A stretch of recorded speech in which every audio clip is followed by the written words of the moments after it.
They thought she was finished when they left her bleeding on the cold street. Under the broken lights of a dying city, they thought silence would bury her forever, but silence only sharpened her hunger, and in that darkness she rebuilt herself breath by breath, scar by scar, memory by memory. Every scream she swallowed became a weapon. Every tear she refused to shed became a blade. She learned to walk with pain like it was part of her spine. She learned to breathe through rage like it was oxygen, and when she finally stood again, the world felt smaller than her will. Her name had once meant hope. Now it meant warning. She crossed cities like a storm, carrying no mercy, only purpose. Faces blurred, but betrayal stayed crystal clear. She remembered the hands that pushed her down, the voices that laughed, the promises that turned to knives. They had taken everything, her love, her home, her future, and left her with nothing but survival. And survival taught her the art of revenge. The city pulsed with neon lies and whispered sin. She walked through it unseen, unstoppable, every step closer to the men who ruined her life. She studied their patterns, their fears, their secrets. She became shadow and silence, slipping into places no one noticed, listening when they felt safe, watching when they felt powerful, waiting when they felt untouchable. The first man fell quietly, his empire of money and lies collapsed in a single night. Contracts burned, accounts vanished, allies disappeared by morning. He woke up to nothing but panic, and by sunset, even his name was forgotten. The second begged on his knees, tears mixing with blood, but she felt nothing. She had already buried her pity years ago. She left him alive with a broken truth that haunted him more than death ever could. The third tried to fight back. He always had been arrogant, loud, careless. He never understood the strength of patience. He never saw her coming, and when he did, it was already too late. With every victory, her heart grew colder and her focus sharper. The city whispered about a ghost, a woman who destroyed monsters without leaving a trace. Police chased shadows. Journalists chased rumors, and criminals prayed they would never meet her. But revenge is a fire that never stays small. It spreads and burns everything in its path, even the one who carries it. And she began to feel the weight of the darkness she had become in the quiet hours before dawn, when memories crept back in and reminded her of the girl she once was. Still, she kept moving, because stopping meant drowning, and drowning was not an option, not after everything she survived. Until one night, when the past stood in front of her, wearing the face she once loved, and for the first time her hands trembled. His eyes held regret, fear, and longing all at once, and in that moment she understood that revenge does not always heal. Sometimes it only proves how deep the wound truly is.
Breaking him would require patience, and she had mastered patience. Weeks passed as she planted seeds, doubt among his allies, paranoia among his guards, betrayal among his lovers. Slowly the fortress cracked from within, until one night she stood in his office while he slept, surrounded by luxury. Stolen from broken lives, she watched his chest rise and fall, the man responsible for turning her into this. For a moment she almost let him live. Almost. But mercy was a language he never spoke. She left him alive, but ruined, exposed, stripped of power, identity, and protection. By morning, he was hunted by the same monsters he once commanded, and by nightfall his screams disappeared into the dark.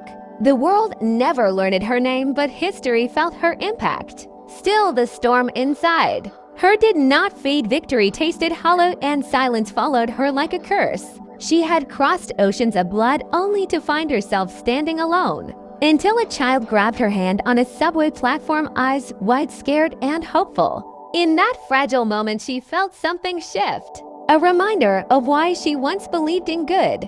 She helped the child find safety and watched him disappear into his mother's arms, and for the first time in years she smiled. Maybe the story did not have to end in darkness. Maybe survival could become something more. Maybe revenge was only the beginning. The city never slept, and neither did she. Neon lights flickered like broken promises, and the streets whispered stories of desperation and hope. Tangled together she walked through crowds, feeling invisible and painfully seen at the same time. Every face reminded her of someone she had lost, or someone she had saved. The line between the two had blurred. She rented a small room above a closed diner, the smell of old grease and rain-soaked concrete filling the air. It was the closest thing to stillness she had known in years, and still her dreams were wars. She woke with fists clenched, heart racing, breath shattered. The child she helped stayed with her like a soft echo, proof that something gentle still existed in a world that taught cruelty. She began leaving small acts of kindness in her wake, anonymous donations, quiet rescues, unseen protection. It felt strange, unfamiliar, like learning to breathe again. But darkness does not release its prisoners easily. A message found her carved into the screen of a broken phone. 3 words: "We see you." The past had not finished with her. She knew the signature, the style, the cruelty of it all. The man who trained her, the man who broke her, the man who turned her pain into profit. He was alive, and he wanted her back. His network stretched across continents. Soldiers, hackers, mercenaries, ghosts who did not exist on any record he had built a kingdom on. Invisible war, and she was his greatest creation and greatest betrayal.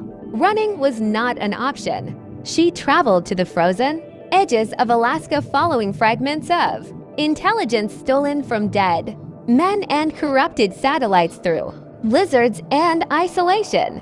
She reached a hidden compound buried beneath ice and silence. Inside waited memories she tried to kill, cells where screams once lived, training halls soaked with blood control, rooms filled with blinking eyes, watching the world. And in the center of it all, him, older now, colder, but still dangerous. He greeted her like a lost daughter. He spoke of destiny, of power, of the world needing monsters to keep balance. He told her she was perfect because she survived him. She answered with fire. The battle that followed tore through steel and shadow. Bullets screamed, blades sang, and the ice itself cracked under their rage. She fought through soldiers who once called her sister and teachers who once called her weapon. Every strike releasing years of trapped fury. When she reached him, they stood face to face in the ruins of everything he built. He smiled, and she realized he had never understood her. She did not kill him in anger. She killed him in silence. She walked away as the compound collapsed into the frozen ocean, erasing the last chain binding her to the past. The world would never know what died beneath those waves, but she felt the weight lift. Months later, she stood on a quiet beach, watching the sun rise over calm water, the first true sunrise she had seen in years. She breathed without fear. She walked without looking back. Her story no longer written in blood but in choices.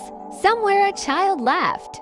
Somewhere a woman healed. And somewhere a legend faded into peace.